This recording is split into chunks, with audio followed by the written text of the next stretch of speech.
భగవంతుడు మన కళ్ళకి ఎందుకని కనిపించాడు? హరే కృష్ణ.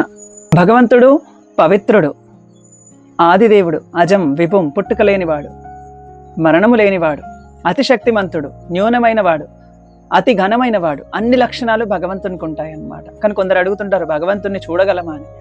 ఒక్క విధంగా ఒక చిన్న పాయింట్ మనం మిస్ అయిపోతాం. ఈ ప్రశ్న అడిగే వాళ్ళందరూ కూడా భగవంతుడు పరమ పవిత్రుడు, పరిశుద్ధుడు అని తెలిసిన తర్వాత వీళ్ళు ఫస్ట్ పరిశుద్ధంగా ఉన్నారా అన్నది వాళ్ళు ఫస్ట్ ప్రశ్నించుకోవాలి. ఎందుకంటే ఎవరైతే జీవుడు పవిత్రుడు, పరిశుద్ధుడు అవుతేనే భగవంతుడిని అర్థం చేసుకోగలుగుతాం. ఎందుకంటే అతను పవిత్రుడు, పరిశుద్ధుడు కాబట్టి. లేదా అతన్ని అర్థం చేసుకోలేం. కానీ ఆయన కూడా మూర్ఖంగా నాకు చూపించు భగవంతుడిని అడుగుతారా? అది కుదరదు. ఎందుకంటే ప్రతి ఒక్క జీవుడి దగ్గర కూడా 4 లోపాలు ఉంటాయి. ఒకటి, అతను ఎప్పుడు కూడా భ్రాంతికి లోనవుతుంటాడు, లేనిది ఉందని అనుకుంటాడు, చిన్న చిన్న మిస్టేక్స్ చేస్తుంటాడు. రెండోది, అతను మాయలో పడుతుంటాడు. అంటే ఈ భౌతిక లోకమే సర్వస్వం అనుకొని భగవంతుడు లేడని ఆలోచనలతోటి ప్రమాదంలో పడిపోతుంటాడు, మాయలో. మూడోది, అతని యొక్క ఇంద్రియాలు పూర్తిగా అసంపూర్ణం. ఓకే, ఉదాహరణకి ఇప్పుడు చూడండి, మన సైన్స్ ఆటం అని కనుక్కుంది. ఆటం లోపలికి వెళ్తే మళ్ళీ ఎలక్ట్రాన్, ప్రోటాన్ అని ఏదో మళ్ళీ చెప్తున్నారు. ఆ చిన్న ఆటమ్ ని మనం కనుక్కోవడానికి మామూలుగా ఇప్పుడు ఒక వ్యక్తి ఆటమ్ నాకు చూపించు అని నేను అడుగుతాను, ఆటమ్ చూపించండి అని అంటే లేదు, మైక్రోస్కోప్ తీసుకొస్తారు, కొన్ని రోజులు రీసెర్చ్ చేసి అది చూపిస్తారు. అంటే ఈ భౌతిక లోకంలో ఉన్న ఒక చిన్న కణంనే మనం చూడడానికి ఒక డివైస్ అవసరము, దానికి ఒక ప్రొసీజర్ అవసరము, దానికి కొన్ని నెలల పాటు టైం పడుతుంది ఒక చిన్న కణం చూడడానికి.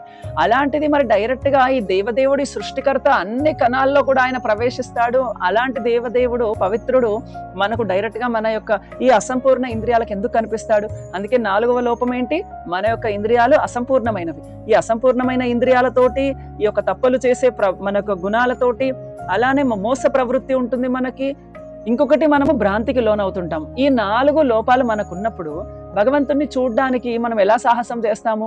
ఒకవేళ భగవంతుణ్ణి చూడాలన్నా కూడా ఫస్ట్ మనం అర్థం చేసుకోవాలి, సైన్స్ లో 4 పేజెస్ ఫార్ములా రాస్తారు. Hence proved this equal to this అని ప్రూవ్ చేయడానికి 4 పేజెస్ రాస్తారు, ఏదైనా కూడా, సైన్స్ కానీ మ్యాథ్స్ కానీ. మరి భగవంతుని చూడాలి అంటే ఎన్ని ఫార్ములాస్ కావాలి? డైరెక్ట్ గా నేను భగవంతుని చూడాలి అంటే అసలు ఏ క్వాలిఫికేషన్ మనకుంది?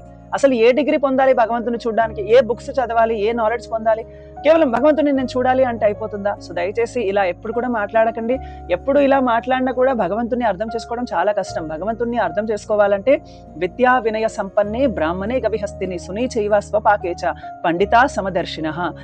విద్య ఎప్పుడైతే మనం ఏదైతే విద్య మనం నేర్చుకుంటాదో అది మనకు వినయాన్ని ఇస్తుంది. ఏదైతే వినయమో, కుక్క మాంసం తినేవాడిని, కుక్కను, ఏనుగు కాచేవాడిని, బ్రాహ్మణుణ్ణి, సర్వాన్ని సమానంగా చూసే వ్యక్తి సంపాదించిన జ్ఞానమే విద్య అంటారు.